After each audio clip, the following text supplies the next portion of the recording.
Hello, everyone. Welcome to Full Tank. Welcome back. It's been a while. Time really flies these days. I don't know if it's me getting older or being busy all the time or whatever. But today I want to talk a little bit about myself, about the journey that I took the last few years, about the things that I changed for the better on myself, how I, as I often say myself, stopped being retarded, and how maybe you can do it too if you haven't already. No universal truths in here, just my opinions, my perspectives. Everybody at the end of the day has to figure out their own shit. But maybe this might help or inspire somebody out there. I think it's always very cringy to talk about self development and stuff of the sorts, how you worked on yourself, even if it's good things. I always kind of feel it has this vibe of this um, pathological therapy talk type stuff that I really don't want to do. But however, first of all, I wanted to title this video something of I used to be a leftist, how I escaped the self-destructive ideology or something like that. But I don't really know because I never really considered myself a leftist even back then. Just because I wasn't involved in political issues, wasn't really reading on political issues. Um, just wasn't involved in anything. I would say even back when I had a Twitter account, I wasn't active on there. It was just mainly following music people. Um, so maybe being this passive, being this non-involved and non-active in anything, made me a even bigger target for a self-destructive ideology, sort of like atheists. I will come back to that later. But yeah, I don't know. I guess I'll try to figure out the title myself later. So just for the record, I really changed my life for the better in the last 2 years. I found my faith back with the help of a great person that entered my life. Become closer with God. Got sober. Started working out. Started working on my physical health. Gained some weight, healthy weight, um, and yeah, was really working on my physical fitness and health, which also um, made my overall state of mind way more positive and better. My dad was always right. My dad always told me something, that pull up yourself by your bootstraps talk. Just do some push-ups, man. You feel depressed, you feel fucked up. Just do some push-ups. Guess what? He was right. Maybe he just wasn't selling it that good, but he was definitely right. But before I go into the whole physical aspect about how taking care of your physical body, of that biological spacesuit that contains your soul, is just as important as anything that you feed to your soul. I want to go back to the atheism point. Just start off with the spiritual aspect of everything. But everything is connected with the spiritual aspect. If you're fucked up spiritually, you gonna treat your body, your physical body, fucked up. So it's all connected. It's all spiritual. Let's say the biological and chemical warfare conducted on us is part of the spiritual warfare. But anyway, I used to consider myself for a long time, we speak about 10 years, an atheist. When I was a weed smoking teenager, 10 years ago, I was 17, so it was actually even earlier. Um, just I know everything better. There is no God, no life after death. Everything is meaningless, nihilistic, weed smoking, loser type that probably everybody knows or maybe in some form can relate to. I was mad and angry all the time, like most atheists are. And But I wasn't really an atheist, even though I consider myself an atheist. And most atheists, or people that talk about themselves as atheists, aren't atheists, because there isn't really such a thing as an atheist. All the atheists that the atheists believe are atheists are actually occultist freaks. And I would even say, I thought about this a lot, that atheists are actually the most religious, radical people there are, because the urge to connect with our creator is so deeply programmed into the human soul. It is such a part of our existence to connect with the architect of the universe, to connect with a higher being, with a higher force. The urge to worship, it is so ingrained into the soul that people will always find a way to fulfill this desire. So atheists are basically, in a nutshell, to put it in a nutshell, they don't have a god, so it's very easy for you to sell them a god. Or it's not like they don't have a god. They tell everyone they don't have a god, they don't believe a god. So it's easier for anybody to sell them a god. They fall easier victim to cult like structures and behaviors, because unfortunately they need a substitute in their life for the lack of connection to the divine. We see this with the hardcore science people out there telling you their favorite theory and how it's not a theory, even though everyone, even in the science realm, calls it a theory, and how it's just 100% reality, and you are stupid and retarded and whatever if you don't believe in it. You know, the science people, the science people telling you a guy can be a woman and the other way around. I don't even want to start this argument right here. I just want to clarify here that ain't no such thing as an atheist. No such thing as an atheist. I remember not too long ago I had a discussion with an atheist on a Telegram channel. It was when the Epstein files came out, and there was a picture of, like, I don't even know who these guys were, like a group of atheists or some super atheists debunking God every day, or whatever their job is, on Jeff Epstein's plane. And the caption was just like, this group of atheists. I don't even know who these guys were, on Jeff Epstein's plane, and I just commented, no such thing as atheists. They're all occultist freaks.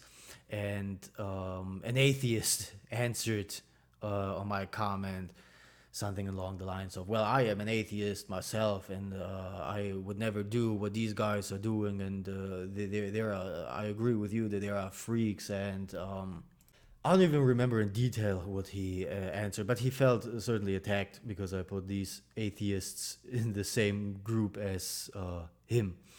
Or he felt probably attacked for all the atheists or whatever, but he tried to sell me that his belief in nothing doesn't make him a bad person. And that's not what I'm implying. I'm not saying that all atheists are inherently bad or whatever. I'm just saying that it's really, really, really hard to really be an atheist, to believe in nothing. And most atheists don't even realize that believing in nothing is practically impossible. And they all believe in some form of higher existence or creation of the universe. Even if you believe in the Big Bang, well, there was the Big Bang, and then hydrogen got created, and the hydrogen created the stars, and so on and so forth.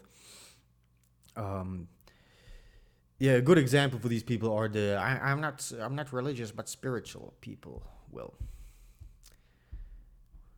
what's the difference there exactly? Anyway, I don't even want to harp that much on that point. I don't want to make it sound like I'm talking down on the atheists, which I'm not doing. I hope I'm not doing. I'm just encouraging every atheist out there to really go into themselves and actually ask themselves what are they believing in, because there is something that they believe in. And they probably never asked themselves this question. Yeah, and then there's the type of people that are gonna say, "I believe in myself." Yeah, but what you gonna do with that when you got a really really bad day? Everybody got those. What are you gonna do then? Believe in yourself.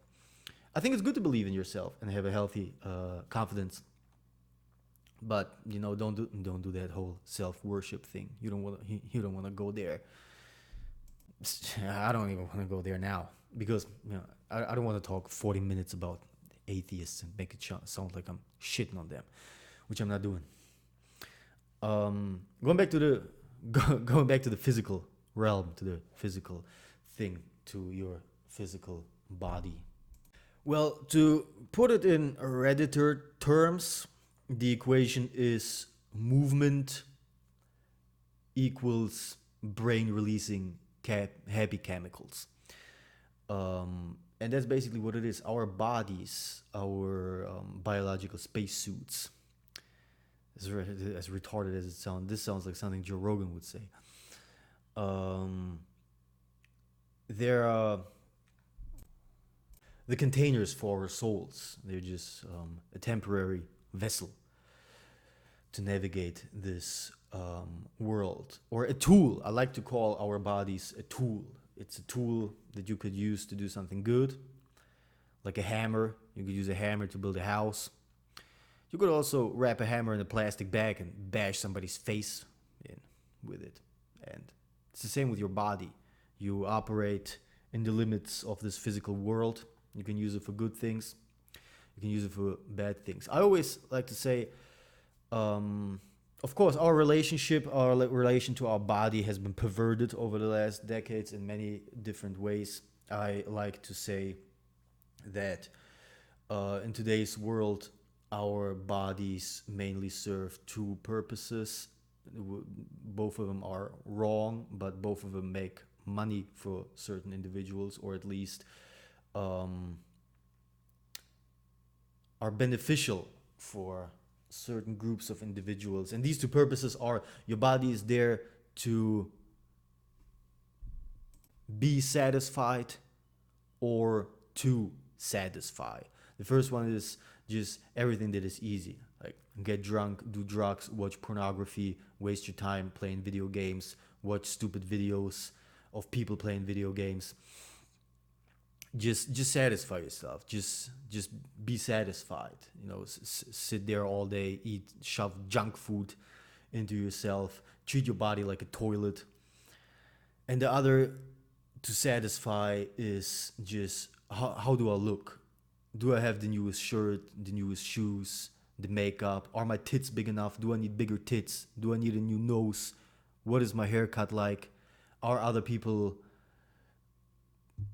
pleased with the way that I look? How do I look? Am I pleased with the way that I look? So it's basically these two things. And I'm not saying, once again, I'm not going from one extreme to the other. I'm not saying it's bad to have a fresh haircut and to look stylish or whatever your thing is, as long as you don't get obsessed with it, especially as a man. It's okay if you try to look stylish, but really, looking in the mirror and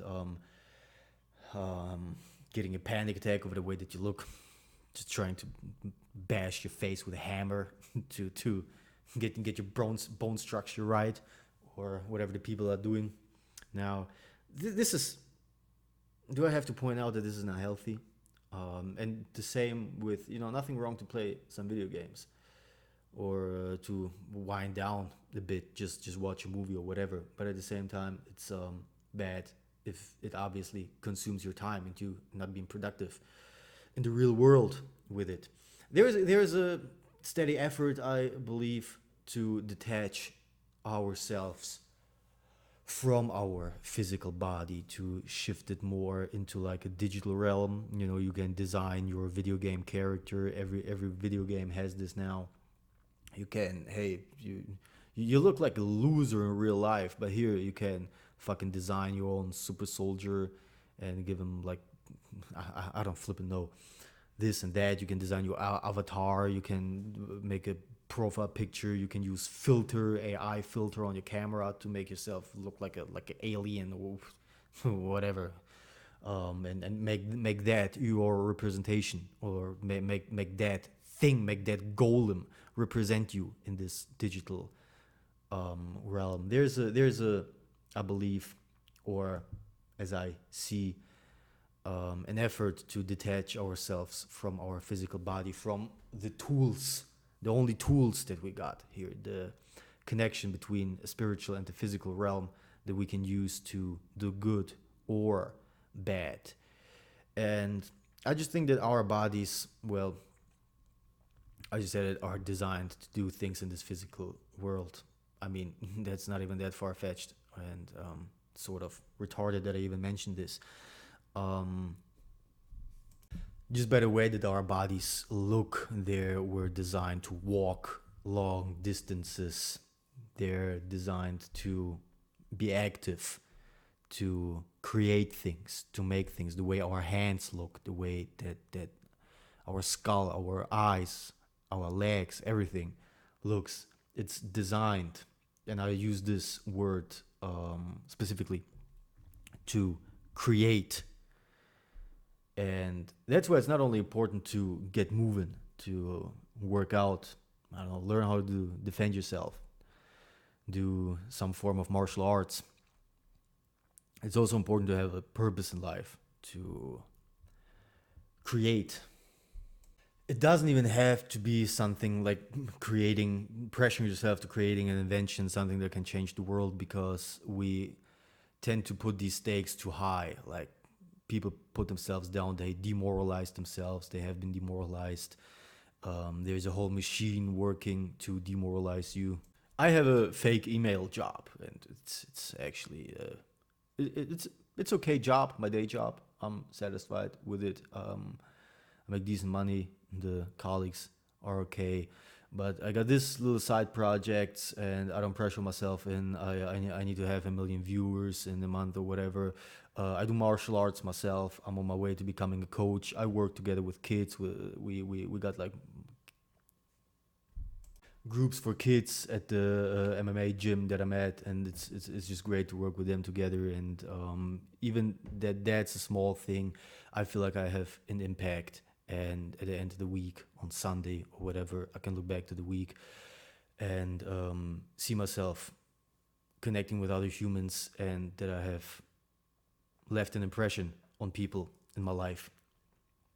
And I think without things like that, you're just a golem, without being able to create, without being able to interact with other people. There's this line in The Genius of the Crowd by Charles Bukowski, which said, they're not able to create art.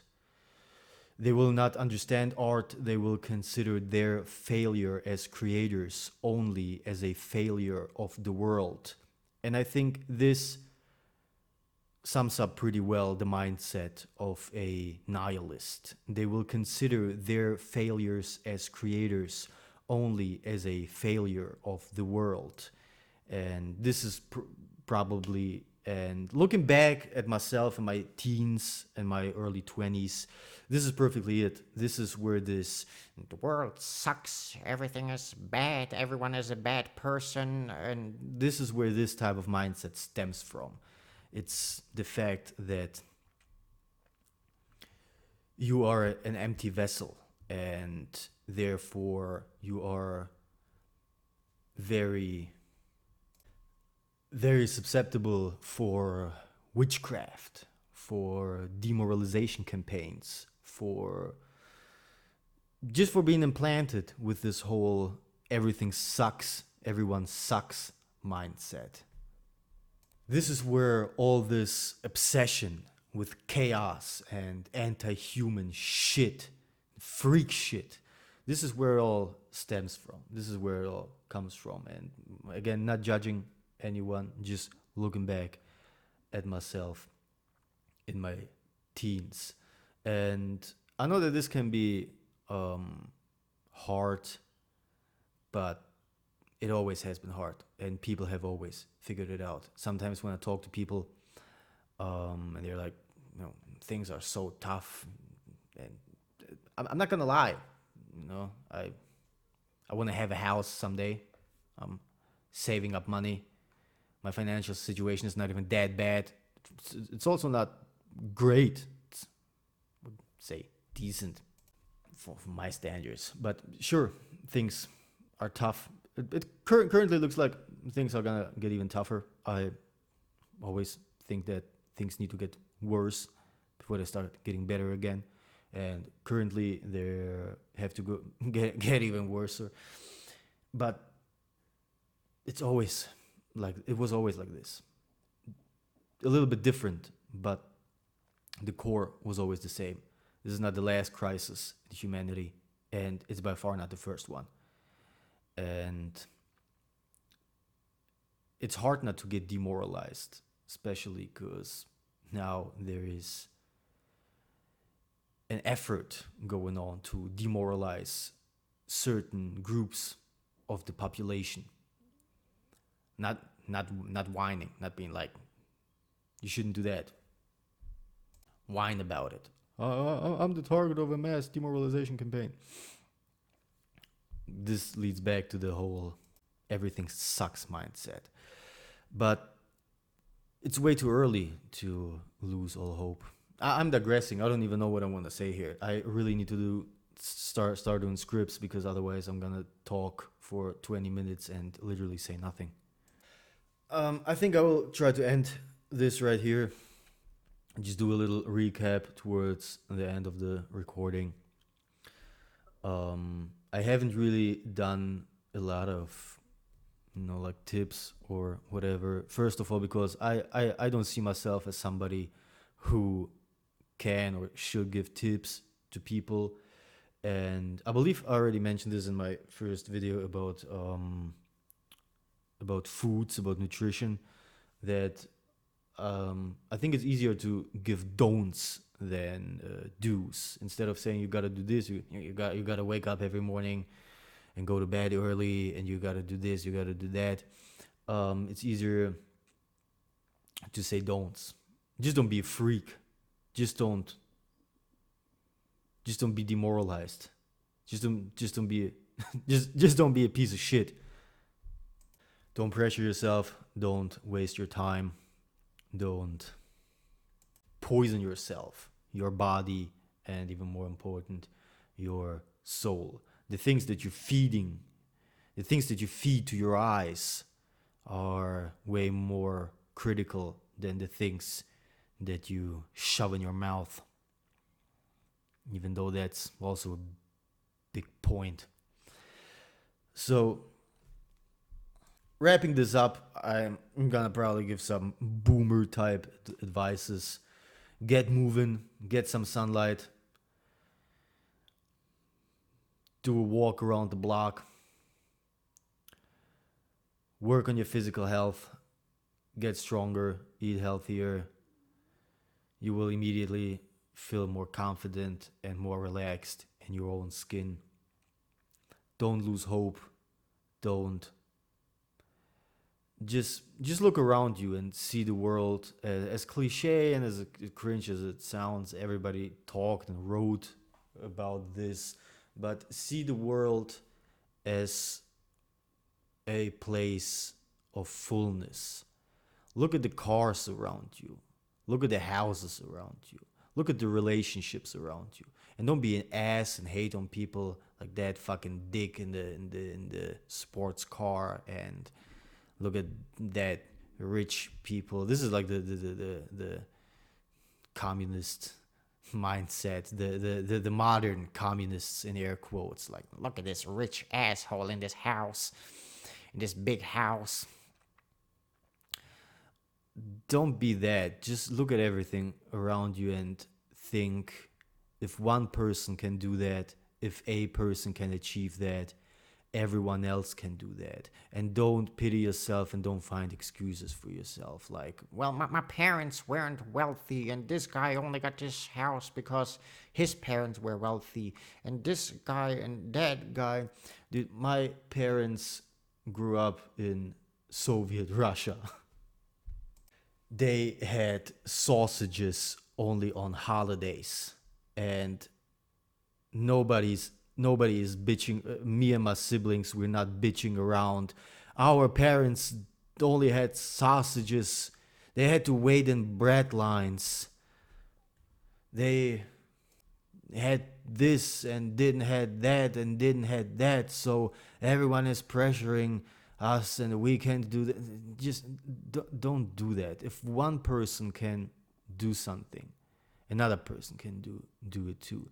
Just this is just my advice. This is my only. You gotta do this. I probably already said free. You gotta do this things, but just see the world as a place of fullness.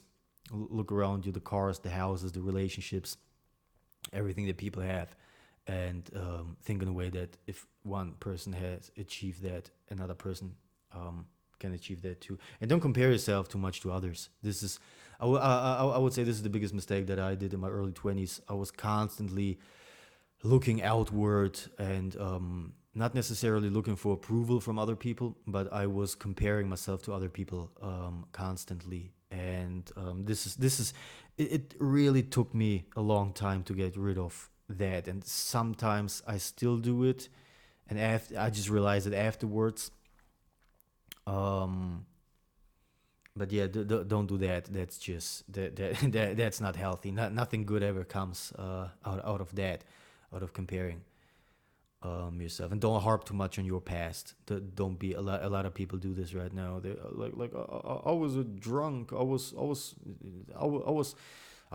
smoking weed for 10 years, and I honestly think that shit fucked my brain up for a while, and I'm sober for a little bit more than 2 years now, and I got the feeling that it took me 1 full year to recover from the brain fuck that weed has had on me. And dude, it's just a plant. That's just my opinion. You don't want to dull your senses in the world that we are living in right now. You don't want to dull your senses in this world. You don't want to relax around in this world, in this state that we are existing right now. You don't want to walk with dulled senses in this around this world. If you get what I say.